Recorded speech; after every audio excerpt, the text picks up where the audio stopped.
Hello.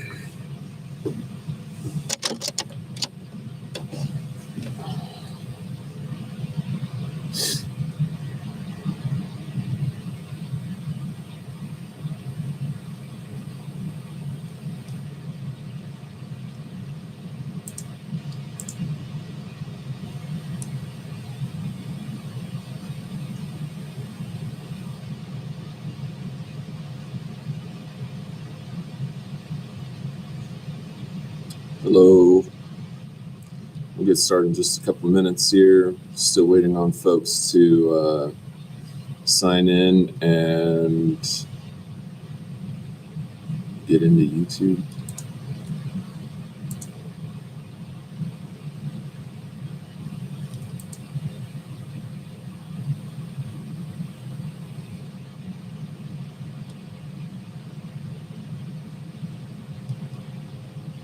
Hi there, everybody.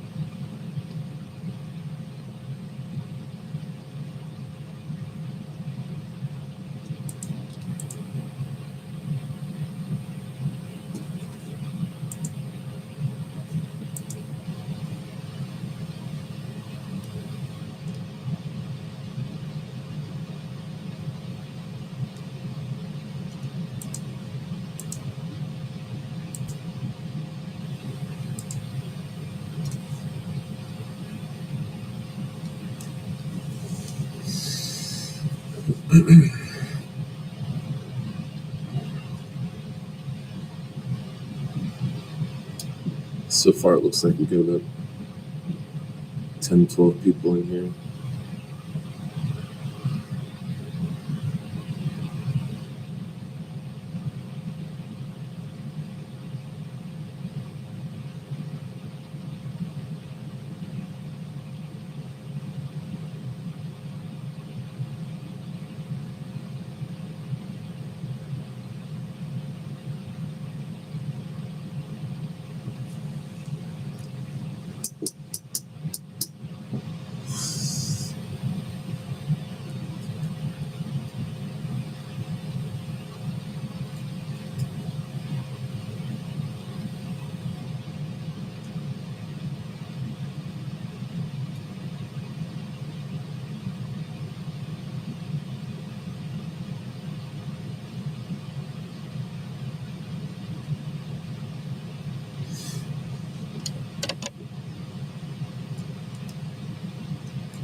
All right, so we got 16 people in here, and it appears that we have a total of 24 in the class. So I'm going to hold off on doing attendance at this time. Normally I'll do it right at the start, but to give people a chance to kind of get organized and find their way in here, I'm going to just hold off on doing attendance until maybe a little bit later, so I can get a head count of who's in here. So I'll just go ahead and begin at 7:40. My name is Mr. Knight. Been a teacher here at Roosevelt for, gosh, long time, 2008. So what's that, 12, 13 years? I'm going into my 13th year of teaching. I've been teaching all sorts of different classes since I started here, but I am a history major, and I have a master's degree in history, and I also teach history at Norco College. And so I'll be your teacher for the whole year. I wanted to start off by saying a couple of things about how I'm running the class and how things are going to go. I won't be the broken record that repeats, the same information that we all know about distance learning and the pandemic and all the rest of that.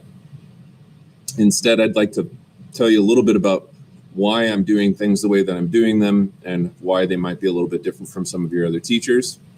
So this year, I got my teaching assignment about 5 or 6 days ago, and I'm teaching, of the 5 classes that I have at the high school, 4 of them are different classes.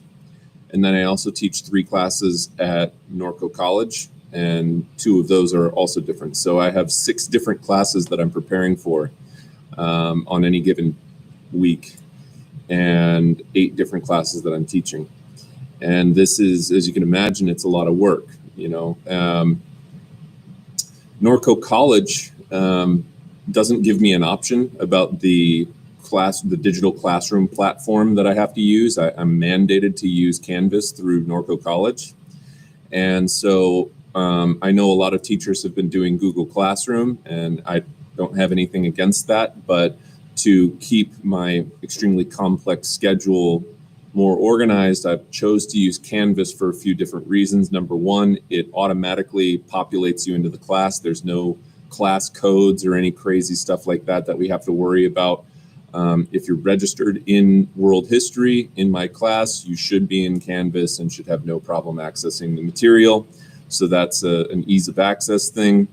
Also, I don't want to have to be switching between platforms, between all my classes, and getting confused. And I just am trying to keep everything nice and structured and organized, because I find that to be an important part of my professional work life. So that's why I'm using Canvas. Also, a lot of teachers use Zoom. Again, I have nothing wrong with Zoom. I use Zoom all the time for meetings and things like that.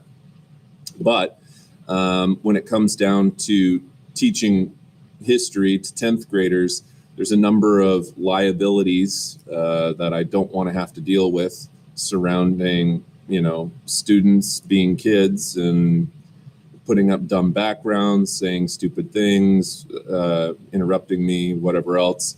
At the end of the day, to do my job, I do not need to see you, but you do need to see me. And so I like YouTube for that reason. All the lectures will be conducted live right here from my classroom. I'm here on campus today. I teach in the STEM building. And so I'm using YouTube Live. And you can, if you have questions, feel free to ask them in the chat, and I will answer them as I go through the lecture.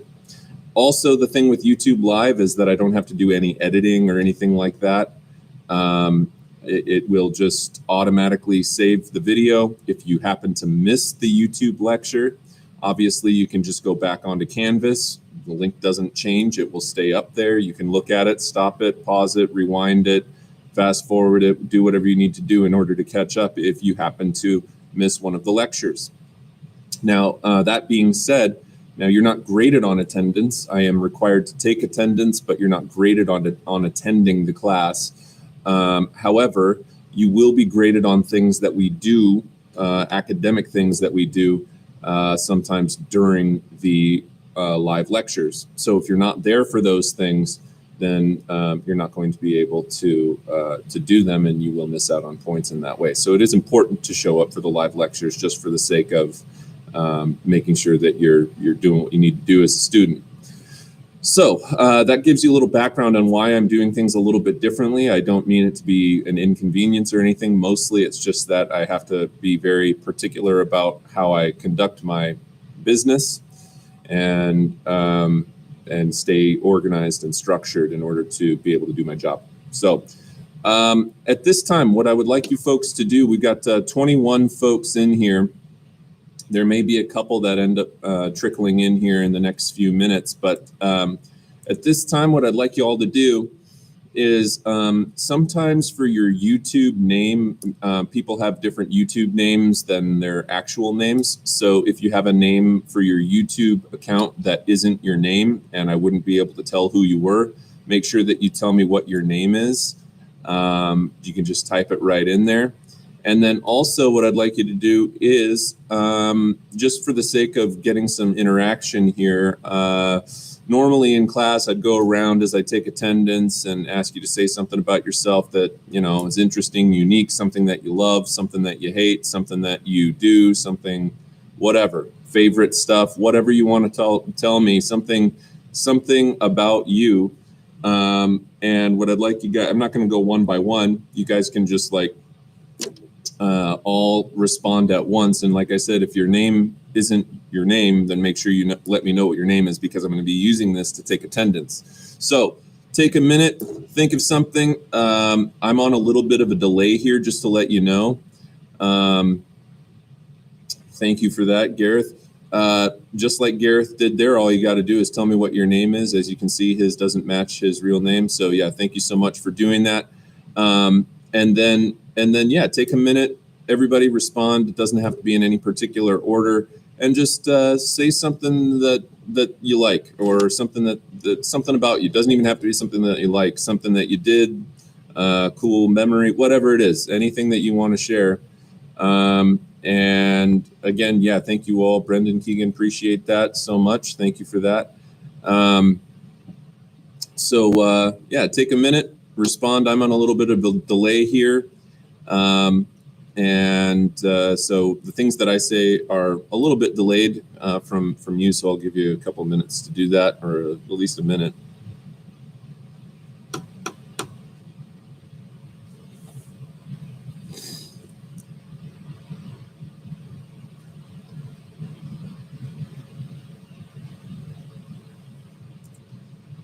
Could be anything, video games, could be, what'd you do over the COVID break? Mint chocolate chip, good choice.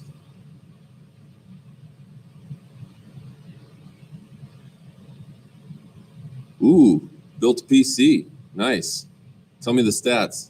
List the stats on there, I'm curious. Does it have a 2080 RTX in there? Star Wars, can't go wrong with Star Wars. Look at this, I got my Star Wars movie poster, original Star Wars movie poster on the back screen there. What do you got? Shooting hoops and music, nice, very good. Excellent. Dirt biking, cool. Dangerous, but cool.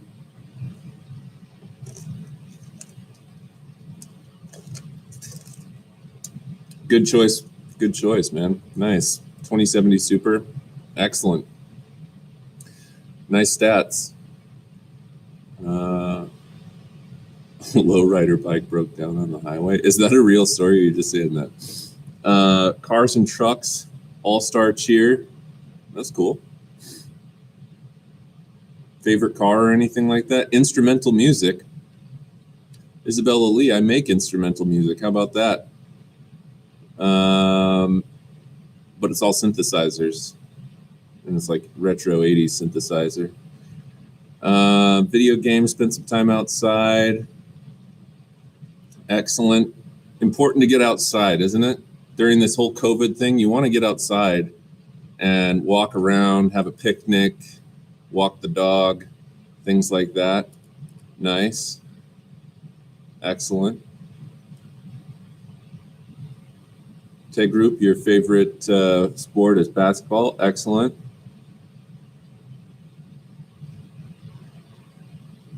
'70s Chevy Impala. Nice.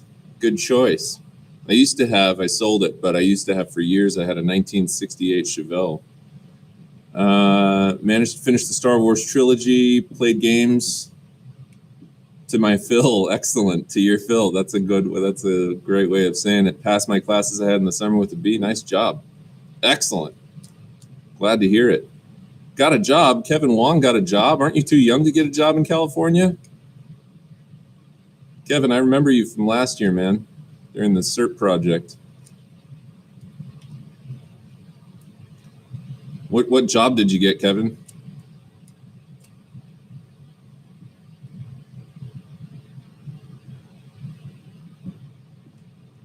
Victoria likes to paint. What kind of paints? I do a little painting myself of Dungeons and Dragons miniatures, actually. But I use enamel paints. Very, very, very, very precise paints. What kind of paints do you use? I'm just doing a little bit of classroom bonding right now so that we get to know each other.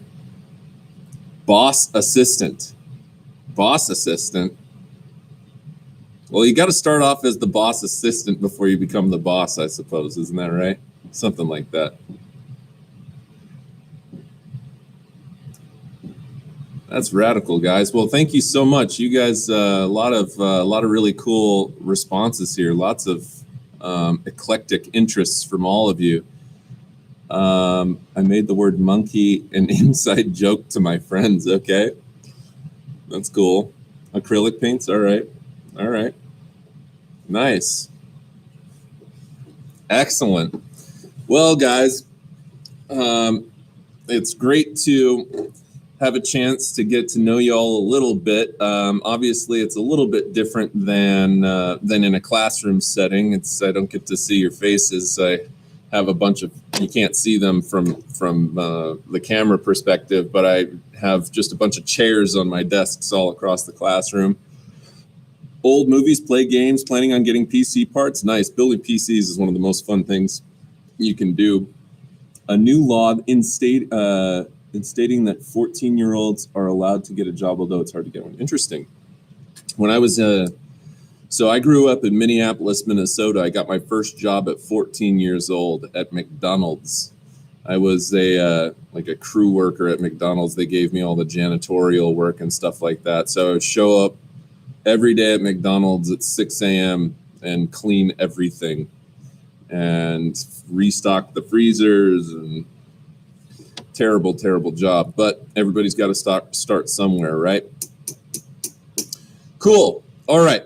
So let's get down to the brass tacks, as they say. We're going to get started with what we need to do for today. So basically, let me give you a little bit of a rundown of what's going to happen here. I want to take some time to talk about the syllabus, give you a real good idea of what to expect as we move forward here throughout the school year. Check this out. Found a pristine 1970s Schwinn lowrider bike while exploring the dangerous depths of my grandpa's backyard. I restored that bike like there was no tomorrow. Now the bike goes everywhere with me. That's awesome, man. That's really, really cool. That's super, super cool. I love that, man. Super cool. Awesome. Post a picture of it or something in the canvas. Okay, here's what I'd like you guys to do. If you can, pull up the syllabus. Go to Canvas, click on the syllabus tab. You can just keep Canvas open in a separate tab on Chrome or whatever other browser you're using, because we're going to be kind of hopping back and forth between that. And pull up Canvas. If you closed it, reopen it, and then go to World History, click on Syllabus, and you'll see a link there for a file to open up the syllabus. I'll give you a minute to do that. We're going to be going over the syllabus. I'm going to give you everything that you need to know about the class. You're going to have a real good idea of what to expect moving forward here. And good news is we now have 24 folks in here, which I believe is how many people we have in the class. So, okay, let me do this really quickly. All right. I'm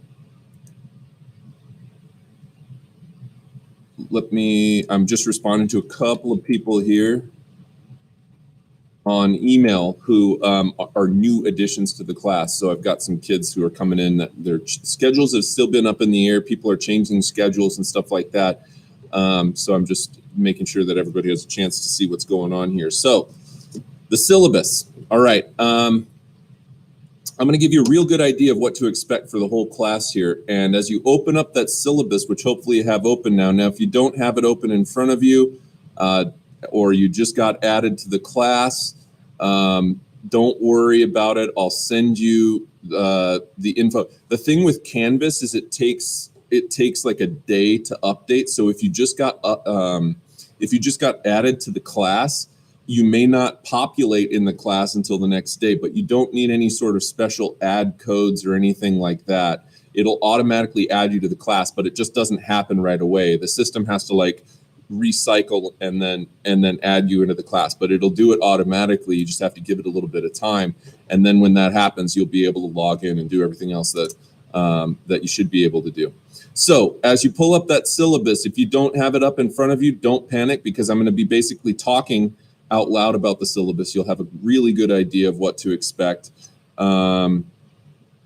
I have a school laptop, but this video was restricted on it. I think it's restricted if you're logged into your school address on YouTube, but if you have a personal email address account or Gmail account through YouTube, then you can use that and it should work. So it shouldn't be restricted if you're logged in through a regular Gmail account and a non-school account. Okay, let's get started talking about the syllabus here. So, world history. I've been in this class since the start of the year. The syllabus isn't there. Okay. Did you pull up Canvas and then click on the syllabus thing, and it should say, please click the link below or go to the Files tab to the left and find World History Syllabus, and then there should be a link. Let me see if I can share my screen here. I wonder if I can do that. Let's see.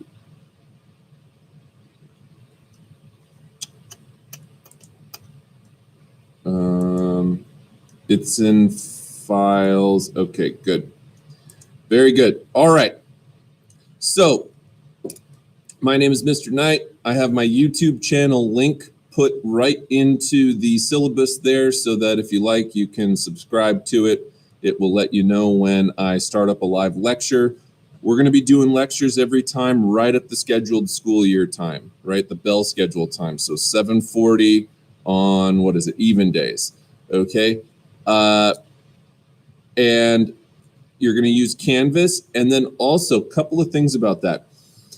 If you could use Canvas as a platform to message me, that would be preferred. I am going to put up a remind link on the announcements section on Canvas, and you can sign up for the remind. It's not mandatory. You don't have to do that, but it's just another avenue of communication. But please send me a message in Canvas if you need to contact me, because here's the deal is being a teacher and, having a lot of responsibilities, I get a lot of emails. Most of them are just like junk mail, okay? And so a lot of the emails that I get are not very important emails, but I get like 6,000 emails a day or something. So if you could email or if you could message me on Canvas if you need to reach out to me, that will ensure that it separates the message from the rest of the other junk mail that I get. And I will get back to you faster, number one, and number two, I'll definitely see it because there's a chance I may not miss it. Where do you message in Canvas? You just click on inbox in Canvas, and then you click on new message, and then you'll be able to message me. You just pick me, and then it works almost the same as like Facebook Messenger or something like that. All right. Okay. So course objective. Basically, the objective of this class is that you want to be learning about history. And I know that sounds very basic, but students will be able to recall and recite the historical significance of numerous eras and events from all over the planet. They will trace the origins of democracy from ancient times through to modern day to gain a better understanding of diversity, how governments interact, and what it means to be American. So although this is a world history class, we're going to be jumping all over the place. We'll talk about Latin America, we'll talk about Europe, we'll talk about Africa, we'll talk about Asia, and not as much America. To be honest, we don't talk a lot about America in this class because you have a whole class of U.S. history when you're a junior.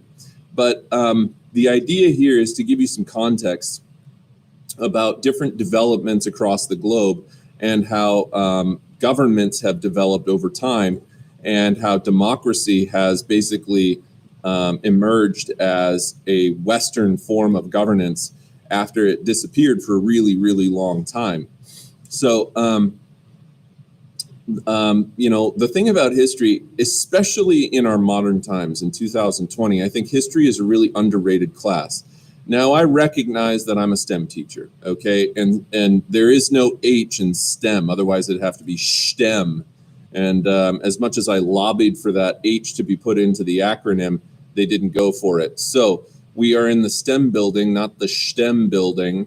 But there is a reason that even as a STEM student, you still need to take history. And in particular, in recent months and recent years, I think that it's been demonstrated that there is a hopelessly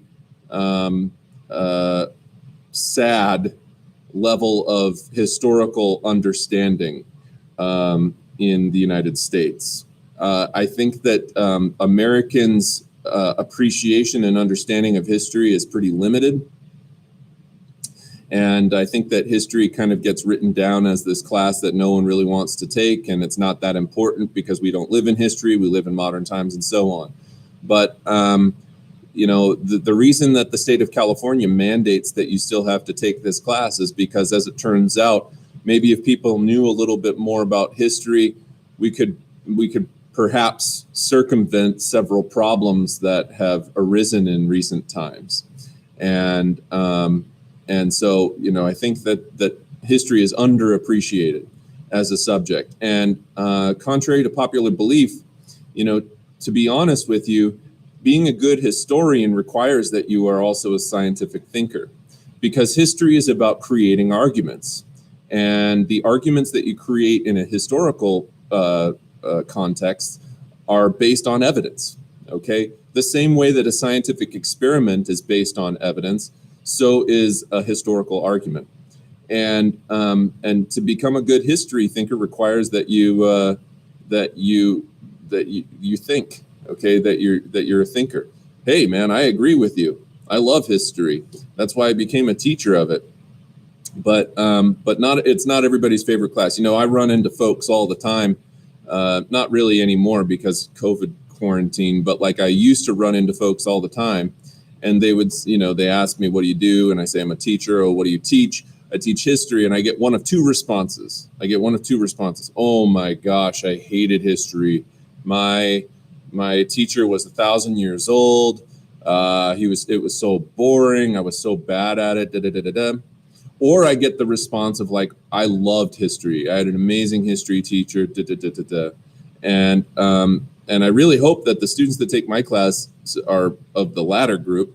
I'm sure not everybody, you can't force somebody to love something that they hate, but I'm hoping that you guys come away from this class feeling like, you know what, I dig history and I think it's important and, it's interesting. And so that's what I try and inspire in my students, right? So, be thinking about that. Have an open mind. We're going to be talking about a lot of different things. Expectations, it's all the same stuff for all your classes. It's the same expectation of your student, right? So follow instructions, complete work thoroughly, do a good job, don't cheat, don't plagiarize, show up to class, do what you need to do. Just be a human, right? Be a human, be a student. All right, what do you need? Well, obviously for the remote instruction, you're going to need a laptop or whatever other computer device. You're going to need access to Canvas and YouTube, which it seems that everybody already does, which is fantastic. And then you're going to need a world history book. Now, the world history book is available online, so you may be able to access the book without actually physically picking one up. But I tell you what, if we ever need the textbook, I can make that digitally available to you. So so don't worry too much about the textbook. But if we were coming to class and stuff like that, I would probably tell you to bring your textbook. You should probably, here's the thing. I think it's good to take notes. Okay, for me, I think it's a good thing as an active listener. If you're at home, you could pull up a Word doc and be typing notes as I talk about things. You don't have to do about the syllabus, but as we start getting into content and stuff like that. Okay, I'm still confused about how to send a message. Can you visually show an example? Let me.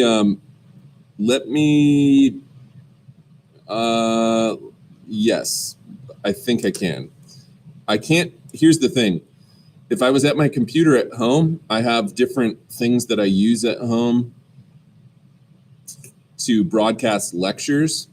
And I can screen share much easily at home. Right now, I'm just using the YouTube app. And so that doesn't allow me to screen share at this time. But to send a message on Canvas, here's what you do. I can verbally walk you through it, okay? So here's what I'd like you to do. Yeah, okay, exactly what Isaiah said. So you click on the tab for Canvas. You go all the way to the left-hand side of the screen. There's a blue vertical bar. You click on Inbox, okay? And then up at the top, there's a bar, a gray bar, and there should be a thing with like a square with like a pencil in it, okay? And if you hold your mouse over it at the bar at the top, it'll say compose a new message. You click on that, and that's how you compose the message, okay? And then you just select me in the where it says course, select course. You just click the course that you're in, and then it'll pop up, and then it's just like sending a regular message. Did that resolve your problem, Arnav?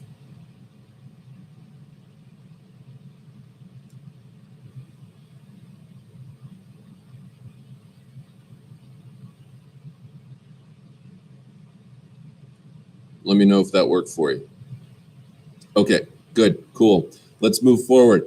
I think so I was talking about notes. I think it's a good idea to take notes. If I was you and I'm going through and I'm listening to, and I'm listening to me give a lecture and stuff like that, if you come across things, I'm gonna make the lecture PowerPoints available to you, so there's no need to retype what's in the PowerPoints, okay? Mostly it's if there's things that you hear that I start talking about, because sometimes I'll go on tangents about things and give you a little bit more depth on stuff that may not necessarily be in the PowerPoint. Those would be the sorts of things that you want to take notes on.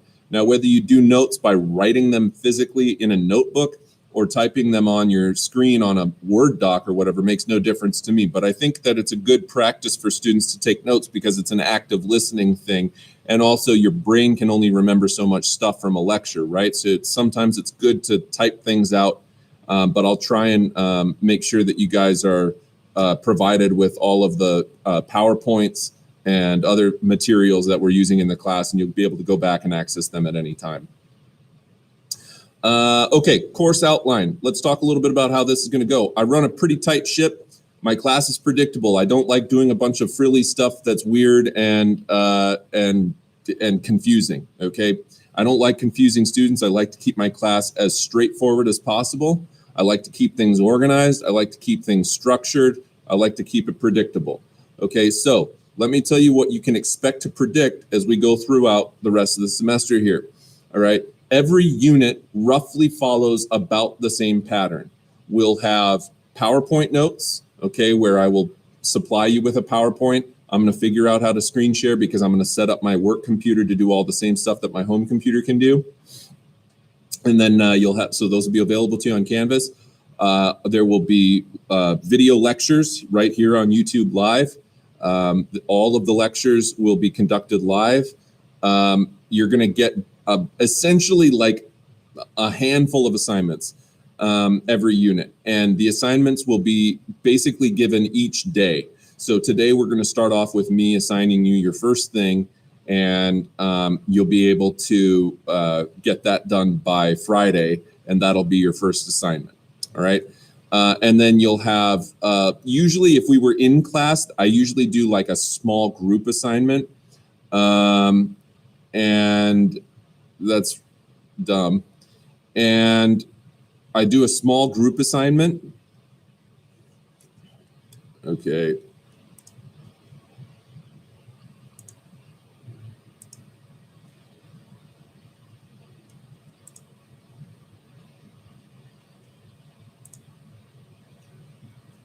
I just have to moderate. Obviously, already people being dumb.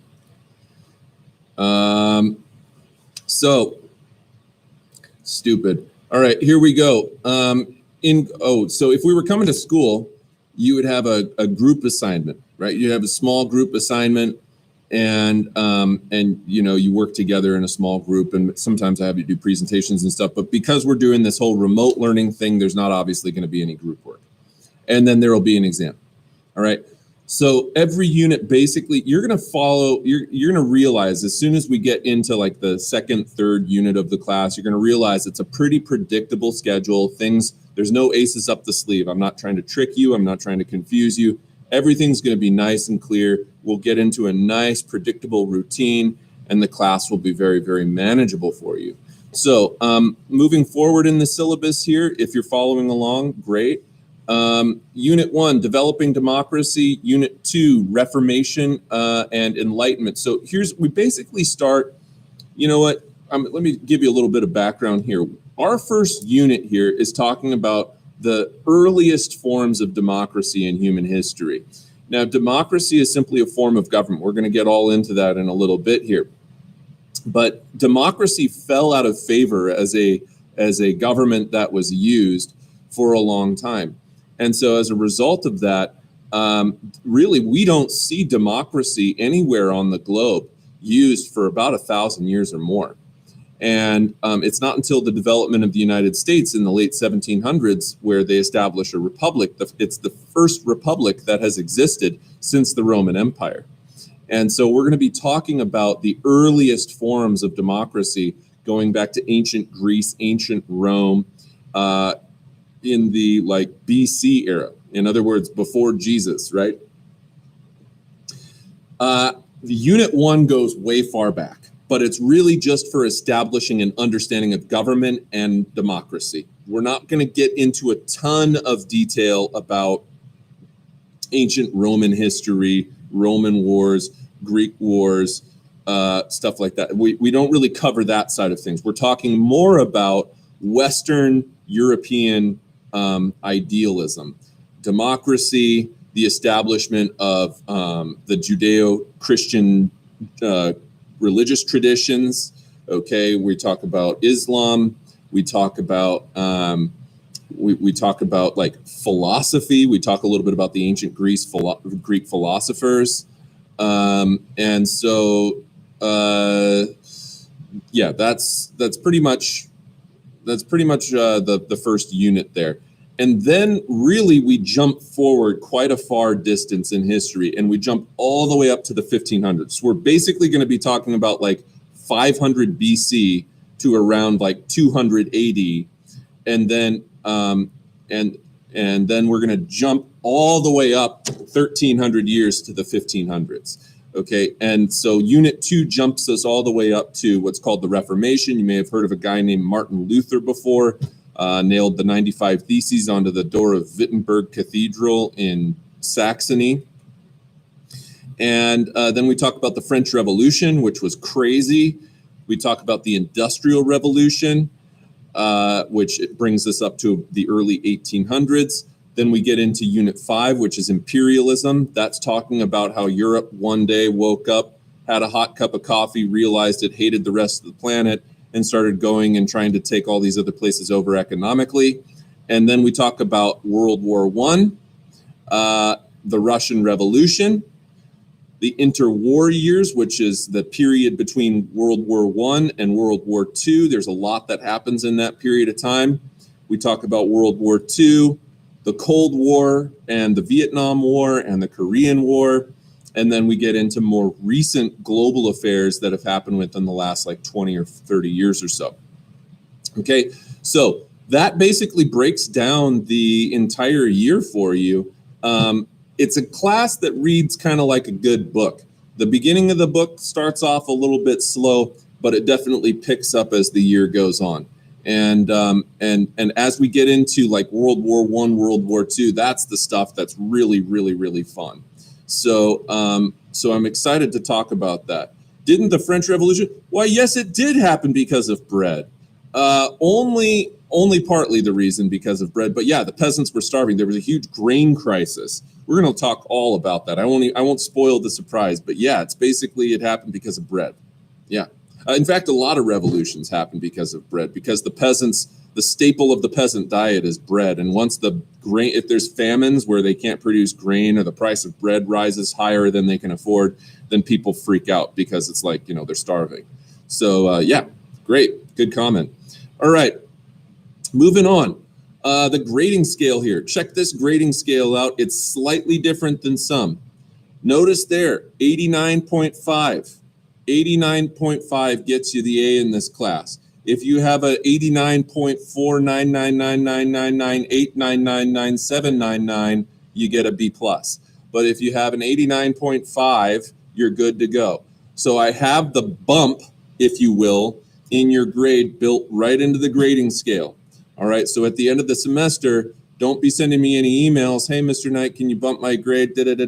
No, I won't, because it's already built right in there. If you have an 89.5 or higher, I'm going to give it to you. Okay, but other than that, don't ask. All right, so that's that. Breakdown of the grading scale. By the end of the semester, points are points. Okay, you might have different categories of assignments, but the categories are all weighed the same. All right, so points from tests are the same. They're 1 to 1 to 1. It's all the same. Points from tests, points from assignments, points from discussions, points from whatever. All points are just points. And at the end of the semester, essentially, of all of the points that I offer you, about 40% of those points are going to come from your tests. About 40% of those points are going to come from your homework or in-class work, okay, or stuff that we do right here in the live lecture. I usually do a notebook, but I'm having to do things a little differently this time. So we're going to figure out how to go about doing a notebook differently now. I think I'm going to supplement it with other homework, in-class work, and then miscellaneous projects or other things that I have you do. Okay, so that's kind of your breakdown. Test drops. Here's an important thing that you're going to want to remember.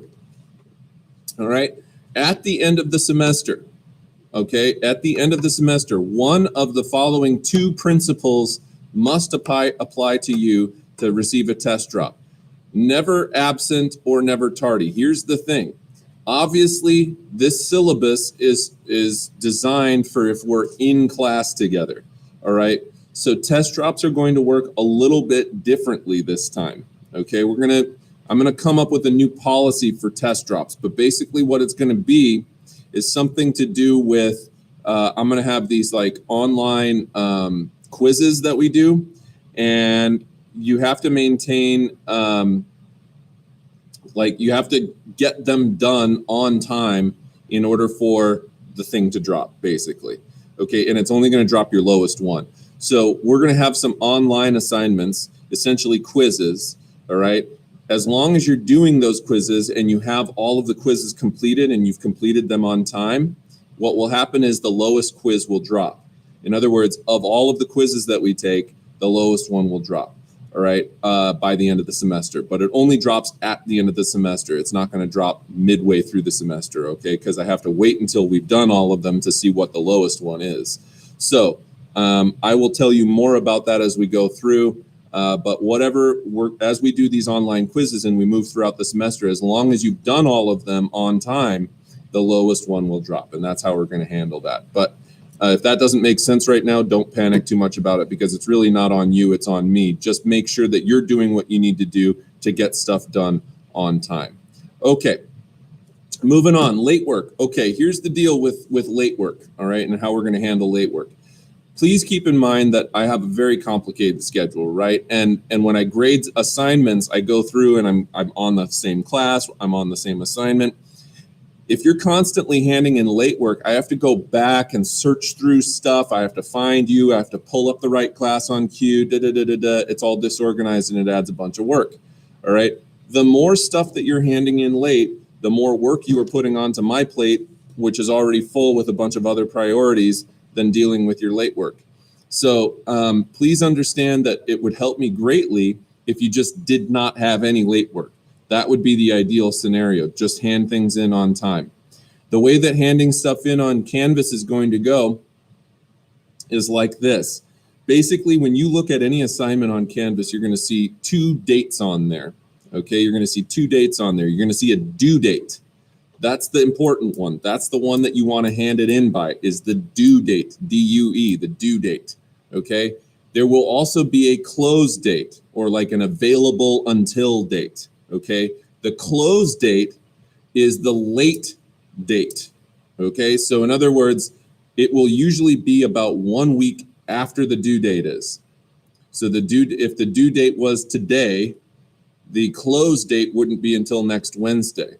However, if you hand the assignment in after the due date, the max that you can get on it is 80%, okay? Which is still a B minus. It's not going to ruin your grade or anything. It's better than not doing it at all.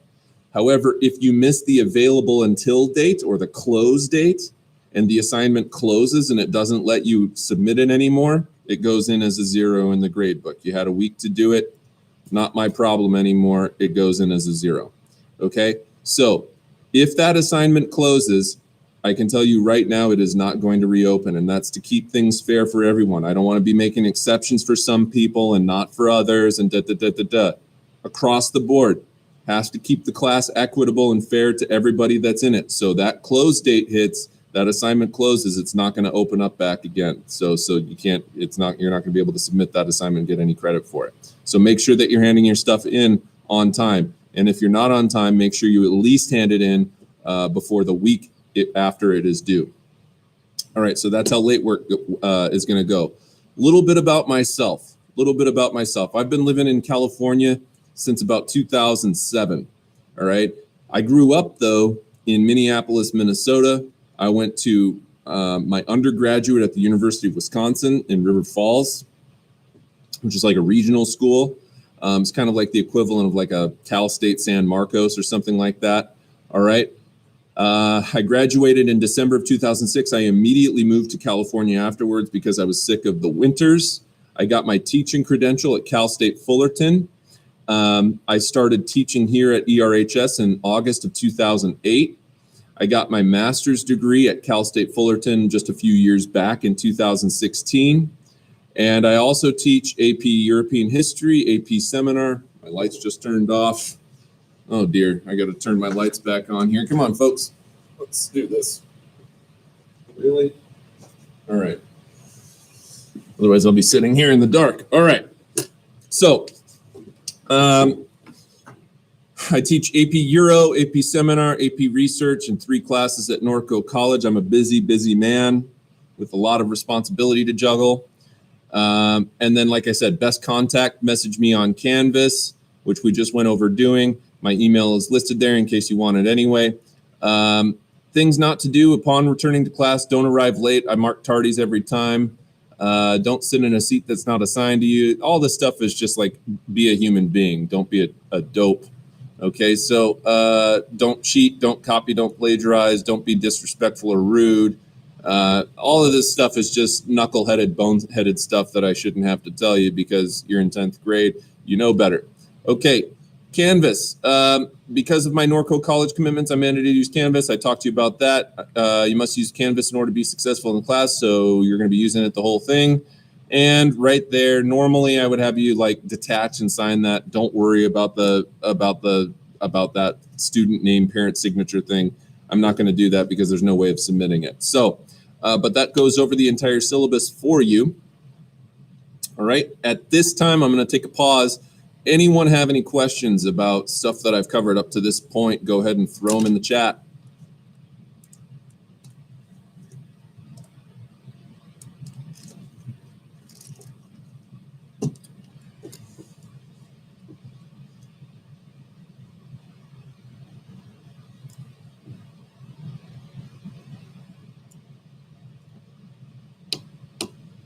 Give you a minute if you need to type out your question.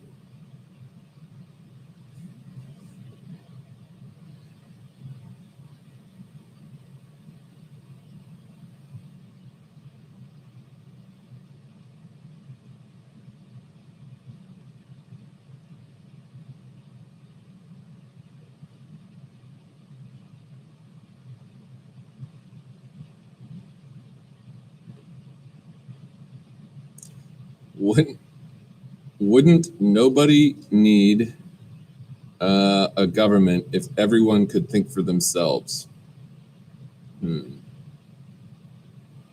Well, philosophically,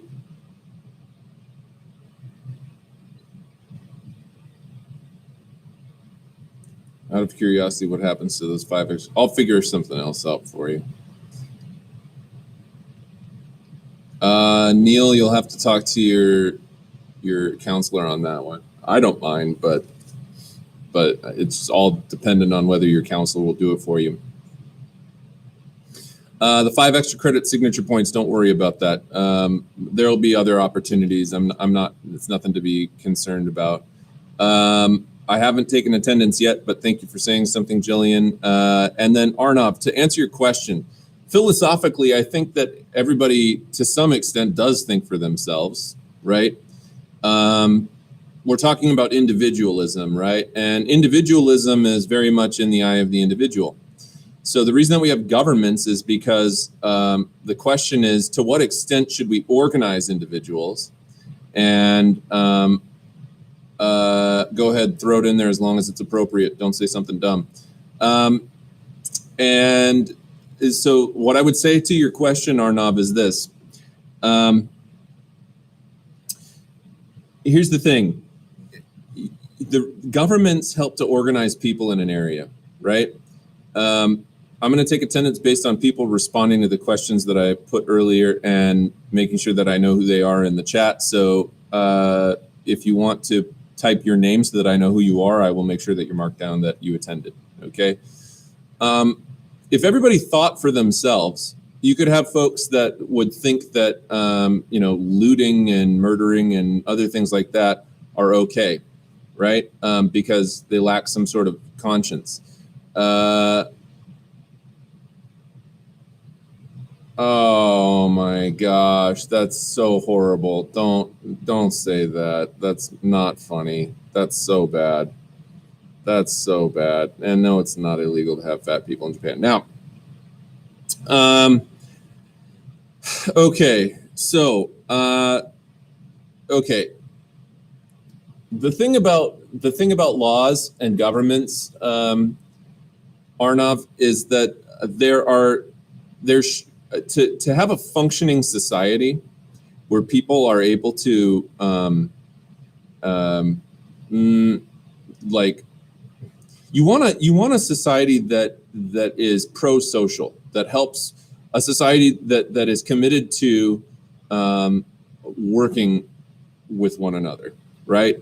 Because greater things can get done if you have humans that are working in the interest of one another. And so laws, hypothetically at least, should be written to accommodate to the greatest number of people to do the greatest amount of good possible. Okay, and that's why we have governments and that's why we have laws. If everything was just chaotic and there was no government, I'm not saying that certain new social standards or practices wouldn't be developed, but I think government is an invariable outcome of groups of people in an area because people want to organize, to commit to creating a better communitarian society. That is what I would say. Thank you, Angie, for saying that. All right. Hopefully you find that response academically engaging. All right. So here's what I'd like to have you all do right now. So long as there are no other questions. All right. Go ahead and pull up Canvas again, go to the dashboard, click on World History. Now, again, if you just signed in the class, you may not be in there yet. Okay, thank you, Nicholas, for putting your name in there. Appreciate that. All right, go to World History. If you're not in Canvas yet, just give it a day. It'll pop up there tomorrow, and it'll be there. You don't have to worry about it. But for those of you that do have access to the course right now, go ahead, click on Files in World History, and then click on the folder that says Lecture PowerPoints, and then open up the PowerPoint for Unit 1. Open up the PowerPoint for Unit 1.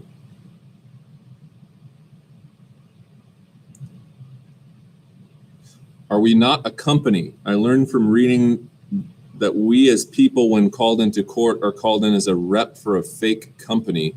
I don't know if that's true. I'm not really sure what you're referring to. You're a citizen. But I wouldn't call the United States really a company per se. There are different companies are private, governments are publicly funded, and it doesn't really function quite the same way as a company. All right. So go ahead and open up the PowerPoint for Unit 1, and we're going to get started here. Now, as I said before, I haven't quite set up my work computer to be able to do the kinds of things that I want to do. Typically, at this point, I would be screen sharing, right? I would be screen sharing, and the PowerPoint would pop up and stuff like that.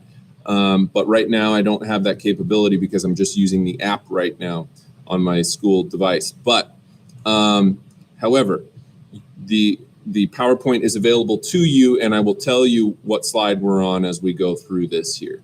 Okay, so pull that up if you haven't done so already. And I'm going to pull it up on my screen so I can see where I'm at. And you can just follow along as we go through the slide. You don't necessarily need to maximize it. You can kind of just keep it partially open if you want to keep the window for me talking open on the side and be able to type into the chat or whatever. And as I said, if you want to be taking notes as I talk about some of this stuff and we jump into the first unit here, you're more than welcome to do that as well. So it starts off, it says Unit 1 Prologue, the Rise of Democratic Ideals. Now, maybe you've seen that building before, okay? Maybe you've seen that building before. Type in the chat, do you know what building that is? Tell me what building that is, if you know what it is. Don't say dumb things like the Eiffel Tower and stuff like that. It's not funny.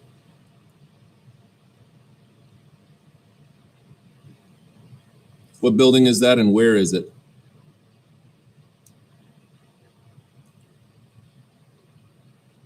It is a Greek building. You are right. It's a Greek building.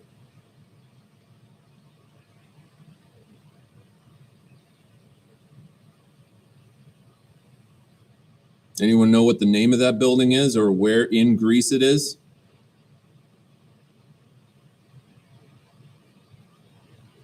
It is the Parthenon. Nice job, Aaron. You know where the Parthenon is? It's in Athens. Okay? Athens happens to be the capital of Greece. So, nice job. Excellent. Excellent job, guys. All right, good. And the reason that I have that as the very first screen here, now, as you take a look at that Parthenon, one of the things that you're probably going to notice about it is that it has some features, okay? It has some features that are going to be similar to some of the buildings that we have right here in the United States. The difference being that the Parthenon was built in ancient times, okay, thousands of years ago, literally, all right? And the buildings that we have for our government, say the Capitol buildings or the Supreme Court or the White House, are much, much younger buildings. But I want to have you guys think about this for a second here. Why do you suppose that we have similar architectural designs in our buildings, okay, our governmental buildings, as the ancient Greeks used in their architecture thousands of years ago? Surely at some point in that thousands of years, that architecture improved. We weren't just simply using the same designs 2,000 years after the Greeks were because there had been no progress in architecture, right? So how come is it then that we deliberately designed our governmental buildings to have elements of ancient Greek architecture in them? And the answer is kind of at the bottom of that page there. It has to do with democratic ideals, all right? We're talking about democratic ideals. And the first time that we see democracy employed in a government is in Greece. All right, now Greece at this time, in the ancient times, was not a singular nation. Okay, in fact, really, you have to understand, and I know that this is going to be difficult for you to understand, but to be honest with you, the way that the world was back in ancient times was not at all how it is today.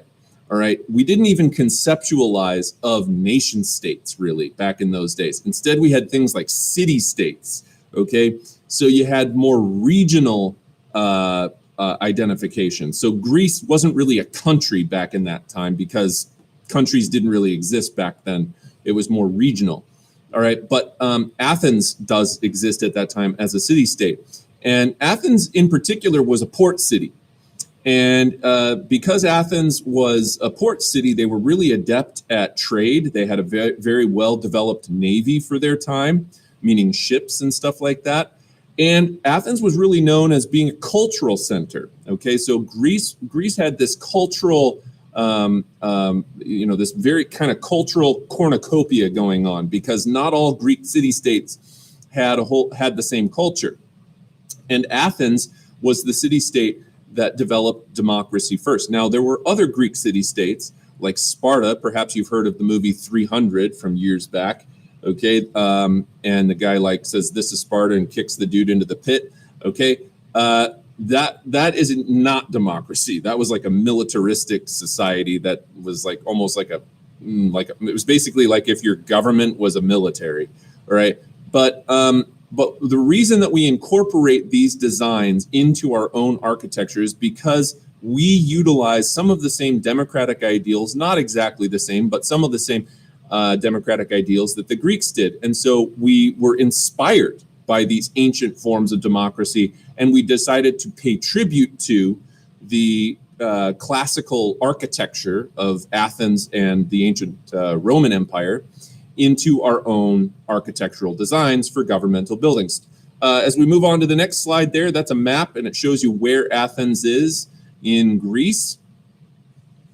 And then we're gonna move forward there, pretend that I updated the PowerPoint to say 2020. And it says when, about 2000 BC through 400 BC. So ancient Greece exists for a really, really long time. But ancient Greece essentially falls right about 400 to 200 BC. All right. There ends up being a lot of issues. Would Sparta be similar to modern Israel? Not really. It's first of all, no, not really. That Israel is it's different. It's just not really a way I can describe it. What would it be similar to? It'd be more similar to like thanks, Elijah, appreciate that. There's really not a comparison. It's because you're talking about two different places in two different times, right? So it's like there are other examples of places that were similar to Sparta throughout history, but today there's not really a place like it. Okay. And so, all right, on a timeline, in terms of, think about this for a second. We're talking about a place that, think about how long ago Jesus lived. Jesus lived about the year 0, right? We are in the year 2020. So Jesus lived literally 2,000 years ago. And then pretend you were living in Jesus's time, all right? You would have to go that same distance even farther back to get to the start of the Greek Empire, or the ancient Greek Empire, all right? So we're talking about a really, really, really long time ago when we talk about the very beginnings of ancient Greece, all right? Let's talk about government really quickly here. Now, what is a government? All a government is, okay, is a system used to control people in an area. And when we talk about government, there's a lot of different ways that government can manifest, all right? So there's governments that are more strict, more punishing. There's governments that have that allow for individualism and freedom. And there's governments that are somewhere in between. And so not all governments look the same. There's different ways of going about controlling people in an area. So when we talk about types of government, you could, for example, talk about a monarchy, right? A monarchy is going to be a king, okay, who's at the top of society. And there is a whole list, a whole litany of nobles of different ranks who serve underneath the king. And for a long time, after the fall of democracy, at the fall of the Roman Empire, right around 400 or 500 AD, democracy falls out of favor, and we see the rise of this new kind of government that's roughly referred to as monarchy or absolute monarchy, monarchical style government. And it's very aristocratic in nature. What do we mean by aristocratic? Nobles, all right, nobles. And we'll talk more about kind of how these nobles come about later on. Many of them were victorious in some kind of battle. Some of them may have been, have distinguished themselves in some sort of battle or event in history, war, whatever.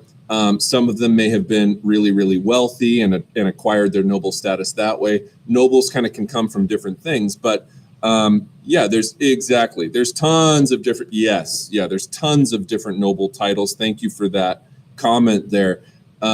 Dukes, duchesses, barons, earls, viscounts, all sorts of different counts. I mean, there's all sorts of different kinds of nobles. And then there's gentry, which are lesser nobles. That's how I get my last name. Knight is a gentry name. All right. Squires are a lesser gentry. So they're kind of like lesser nobles. All right. And then as you're absolutely right, as time goes on, how do you become a noble in the future? You have to be born one. So if you didn't distinguish yourself as an old school noble with a sword and you cracked someone's head open in a battle and won this, significant event, there were other ways in history that you could become a noble. Maybe you were the son, grandson, great-grandson, or whatever of a noble. Unfortunately, for history's sake, women typically play, I'm not going to say not an important role. They play a very, very important role in history. But unfortunately, because of the social structures of the time, humans developed across the planet in many places very patriarchal societies, meaning that they were very male-dominated societies. And males had a lot more influence in politics. They had a lot more influence in the household. They had a lot more influence in the economy than women did for a very long period of time, at least in Europe. Not in all places, but in a lot of places.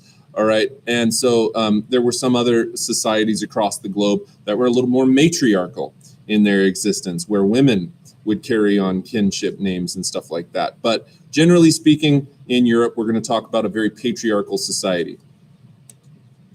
All right. That's right. Absolutely. Yeah, very much so. Boy, somebody knows their history here. I love that. Okay, great. So let's move on to that next slide there where it says 4 types of government were found in Greek city-states. All right, we had monarchies, which are you have a single ruler. Mono, think about the monocle, okay? Like I don't know who wears a monocle. Not the Monopoly guy. Everybody thinks it's him, but he doesn't.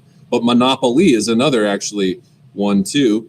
Okay, and so it just means one, right? One ruler, one single king rules and holds the power.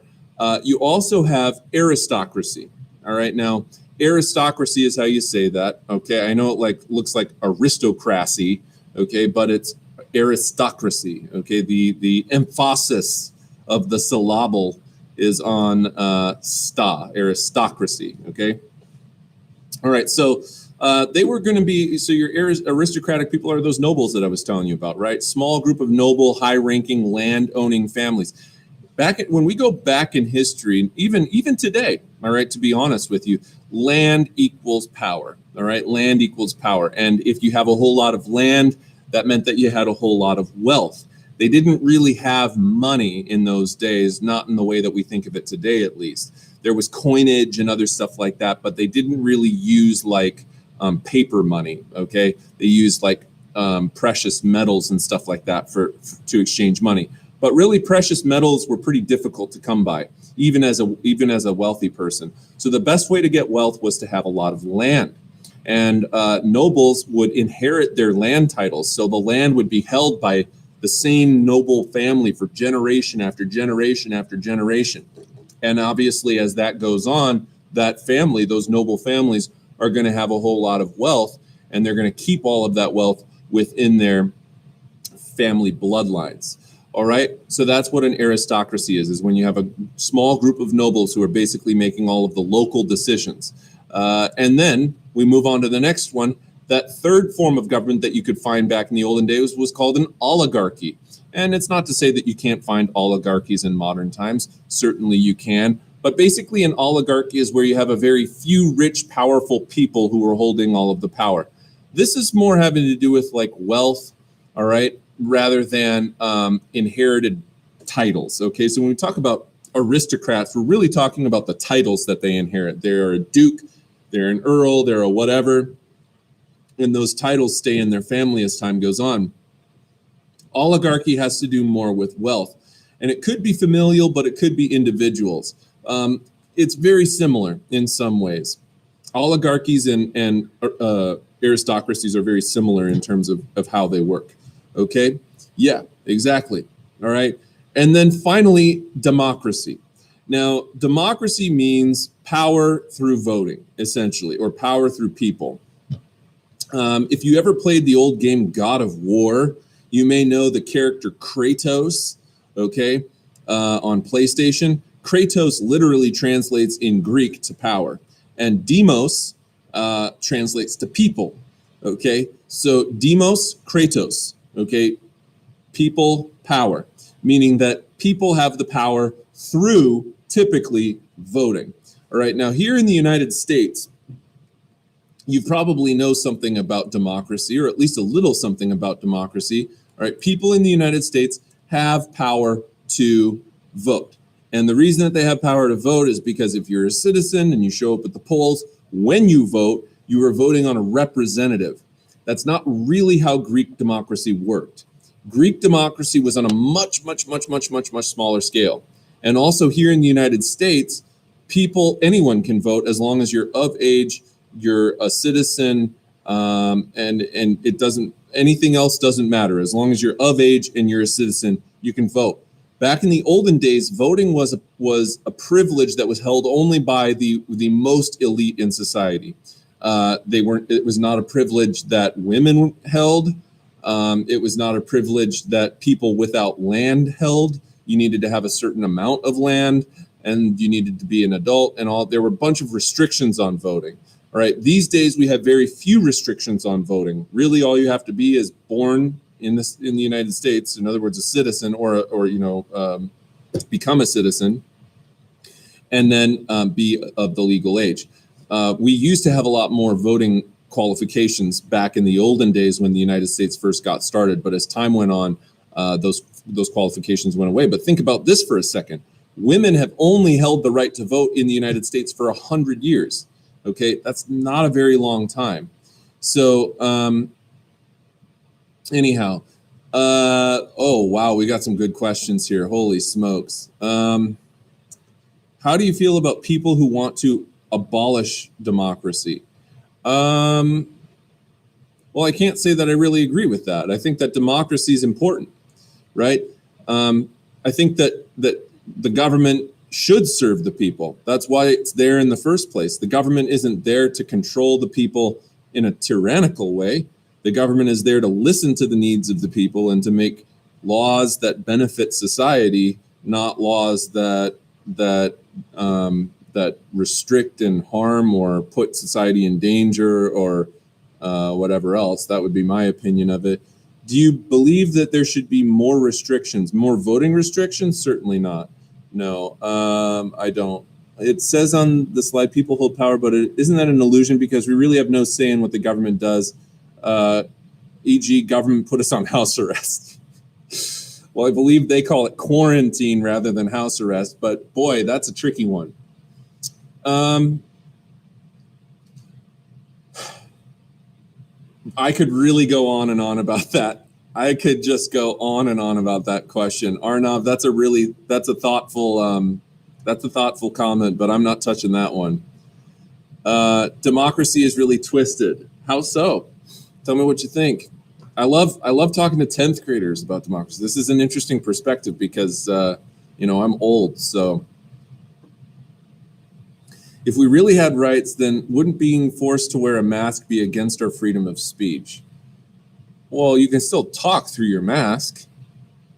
So I don't think that being forced to wear a mask. Here's the thing, okay, that you got to remember about government. All right, passing laws to control it. Okay, Arnav. All right, chill for a second here. I'm not going to try and get into an argument with you because I can tell that you're already impassioned. But Plus, I only have like 6 minutes here, so I gotta like wrap this up. However, what I will say about your thing is this: the government has a responsibility. Okay, the government has a responsibility to make laws that are that have an interest in the safety of the population. Okay, the word safety there is definitely arguable. All right, I'm not saying it's not. There have been many laws that have been passed in the name of safety, including the Committee of Public Safety during the French Revolution, which I referenced earlier. Okay, but what you have to understand about this, there's a reason that that laws get passed. Laws get passed not because people vote on the laws, but because people vote on representatives that make the laws. The representatives that are in office have been voted in office by the people. The idea being that the people who are in office are making laws that their constituents want them to make. Hopefully you guys are listening to this, because I think I'm giving you a pretty good response here. All right. If the people who are voted into office, all right, start making laws that the people do not approve of, then they will not be in office for very long. That's the whole reason that we have representative government in the first place. The idea being that you're voting on folks who are going to make laws that are in the best interest of society. Now, people have different opinions on what the best interest of society is, but that's why we have a vote in the first place at all. All right, is because ideally, the people who win the election are supported by the majority of the population and make laws that the majority of the population advocates for. And that's why we have different levels of government. So we have a national government, we have a state government, we have local government. So that the more fine-tuned the laws are to a particular region, the people who are making those laws were voted to be put into office to do their job, right? So yeah, you can say the government is clamping down on our freedoms. Sure, yeah. But the government is run by human beings too. The government isn't just some omnipotent force out there that just magically comes up with laws, all right? These are people who make laws, and the people who make the laws are legislators who were voted into office by people. So it's hard to say that the government just is coming in and cracking down on everyone's life, because really, at the end of the day, it's the people who put these people in power anyhow. Does that make any sense? Hopefully so. Lake Lagoon, what did you say here? Lake, remind me who you are again. What's your name again?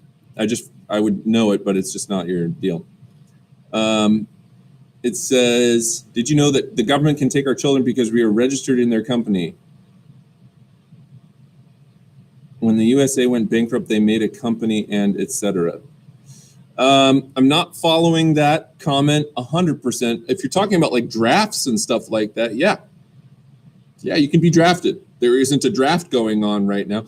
Here's the thing, guys. You have to keep in mind, in some places, Israel included, okay, military service is mandatory. You don't have an option. You have to serve in the military for a certain amount of time, okay? A draft is like in the event that it becomes necessary, okay? Thanks, Gareth. I appreciate that, all right? All right.